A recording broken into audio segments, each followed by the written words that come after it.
What if I told you that the hardest part of the crypto cycle isn't buying the dip or surviving a bear market or even just ignoring the FUD that comes out all the time? It's actually what's happening right now, because the final stages of a bull market are where fortunes are made, and how close we are to the end is up to anybody, but we're getting to the exciting part, let's say that. And the fortunes that can be made very quickly can be destroyed just as quickly too, so you have to take profit at some point, right? That's when euphoria replaces logic and greed and blindsides even the smartest investors. That's kind of where we're heading to, at least even for a local top of euphoria and madness. And we've been here before. In the late 1990s, NASDAQ looked super expensive. It then kept ripping a lot higher before the crash that wiped out billions for years and years on end. The bear market of bear markets. Right now, crypto investors are staring at the same high stakes deja vu. We've seen this before, we'll see it again. So let's unpack what's going on in the markets right now and what you need to know to not mess this up. Seriously, don't screw it up, guys. This is your chance. Let's rewind. Let's do a history lesson. 1998. I was young, teenager,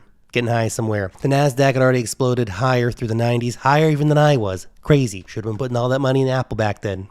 Duh, come on, 13-year-old Dark. Anyway, it was sitting at 1,600 in 1998, which at the time was considered to be massively overvalued by analysts. Yet the rally was not over. No. In just 1 year, the index jumped from 2,300 up to 2,800. A 22% gain the next year. It was crazy, man. On top of already stretched valuations. Analysts couldn't believe it, but it was the danger zone. When investors stopped caring about fundamentals and started running purely on momentum and hype. We've seen this play out in crypto before, we've seen it play out in stocks before, and it'll play out again. Back then, of course, it was the dot-com stock boom. Today, it's the Magnificent Seven. Consider this, the S&P 500 has never been more concentrated than it is right now with the Mag 7. Everybody's all in on AI, which makes sense. AI is awesome, but it's getting crowded. The Mag 7 now represent a record 34.2% of the S&P 500's market cap. So when you buy an S&P 500 index fund share, third what you're buying is the Magnificent 7. It only represents 26.6% of the profits, by the way. And the most extreme example here, of course, is NVIDIA. Its market cap has exploded $4.5 trillion. What? That's $1.5 trillion more than the entire Russell 2000 combined, which is 2,000 lower cap stocks.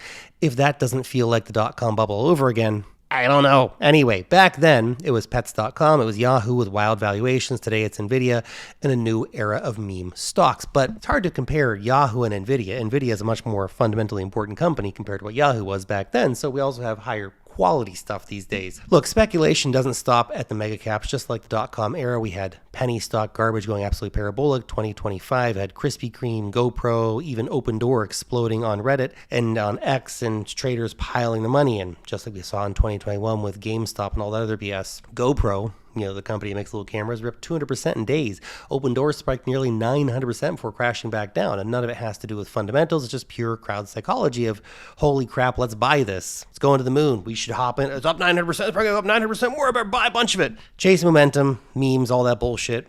You know how it works, guys. A lot of people get burned in this stuff. People make money, too. It's the same cocktail we saw in 1999. We had legitimate tech innovation, insane valuations at the top, and wild speculation. Remember, this is when, Amazon and Apple and stuff got born in this time, right? The names have changed, but the psychology has not. And just because markets look overvalued and valuations look stretched, I got news for you. We can go way fucking higher, way higher. Things get more extreme. Markets are much bigger these days. There's a lot more people involved, et cetera, et cetera. And markets can remain irrational for longer than you can, think. The quote usually goes longer than you can remain solvent, but the markets can remain irrational to the upside too. Look, the dollar has taken a fall off a cliff this year. On a nominal basis, yes, valuations do look a bit like bubble territory, but adjusted for the weaker dollar, maybe not so much. Which is what makes this final stretch of the most explosive phase in the markets where things kind of get the most deceptive. This is where things start to get a bit wonky and weird. It's the time when things start getting really strange. But you know what's not really strange? The insane deals on over at Femex right now. Guys, if you need a great place to trade crypto coins, Femex is the OG exchange. I've been trading over there for years, okay? And they've just dropped an absolutely insane offer. It's a limited time offer. In fact, it ends relatively soon, so you might want to hop on board if you haven't yet. This is an offer made for real traders. Here's the deal. Deposit $1,000, you get $200 back. Deposit $10,000, $999 cash back money in your account. $15K, you are going to get $1,299 cash money back. That's insane, man. That's straight up money, okay? And look, here's the kicker. when you use the link down below. Not only do you get that insane bonus, you're also going to get upgraded straight away to VIP level 2. So you can trade all the great coins, the big cap stuff, XRP, Solana, the dog coins, and they're going to slash your trading fees by 50% on spot and 40% on futures. Limited time offer. And by the way, Femex is available everywhere. You're probably somewhere and everywhere, so that's probably available to you. You might need a VPN in some cases, okay? Limited time offer. Don't miss out. Click on the link down below.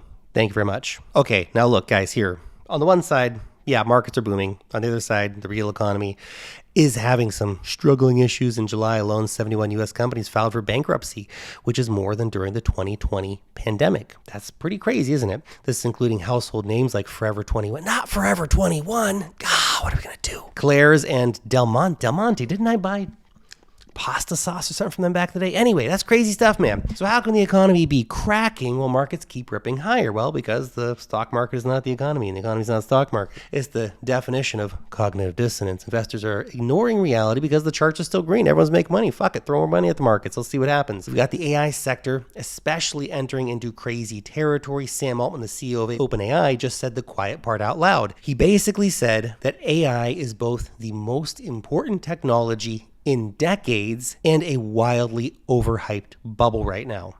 Sam, chill out, dude. We want the prices to go higher, buddy. He compared today's bubble directly to the late 1990s dot-com mania.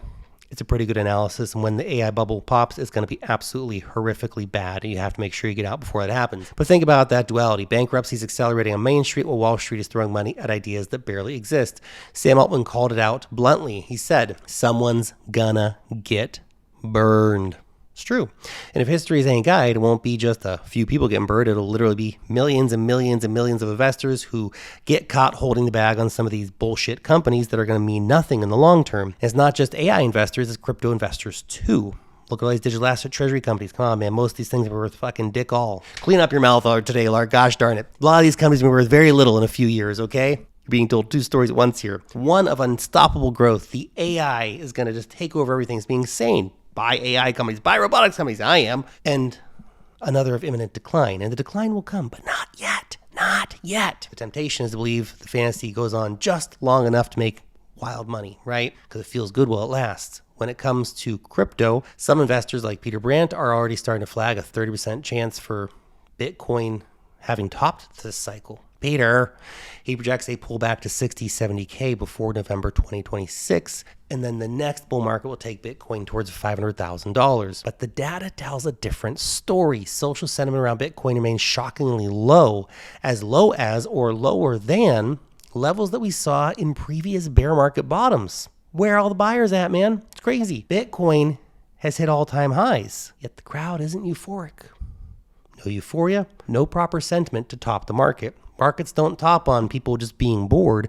Markets top on people being absolutely manic insane. People going, I've got to get 0.01 Bitcoin or the world's going to end. This mismatch suggests there's a lot more upside ahead, but only if you play it smart will you make the money. So the question is, how do you position yourself so you're not the one left holding the bag in the end of the day? You want to make money. You want to sail off with your beautiful wife and your beautiful kids in the Caribbean and live a free life. Get out before the music stops. First, accept that nobody rings the bell at the top, okay? There's no one up there saying, perfect time to sell, everybody. Bitcoin and Ethereum have always ripped higher after everyone thought they were already overvalued. It's what they do. The NASDAQ doubled in the 18 months before the dot-com crash, and plenty of early sellers were technically right, but still missed out on huge gains. If you go all in now, you risk being the greater fool. Maybe things don't go up as high as you want them to. You risk missing upside, though, if you go all out of the market and into cash. Markets are risk every way. Either way, playing the extremes is a losing game. Buy the dips, dollar cost average in and dollar cost average out on the rallies. Second, zoom out. Buying ETH because you believe in its role as the settlement layer for global finance, that's investing. You should have a long time frame attached to that. Okay, understand what you're buying and why, and be ready for the volatility.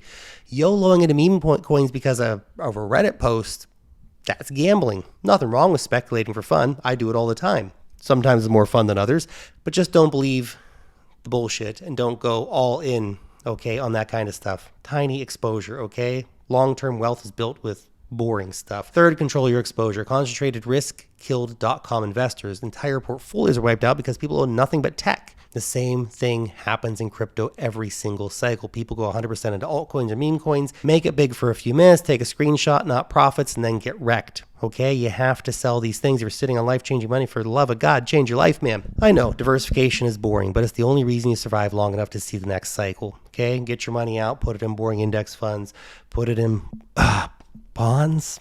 Can I say that? Shit. Private equity, okay. Gold, real estate, boring shit, okay. Tech is great for building wealth. Crypto is great for building wealth, but it's not the best for storing wealth long-term necessarily outside of a very few small names within that niche, okay? And just remember, you don't need to catch every pump on every coin. The successful investors are the ones who know when to take risk.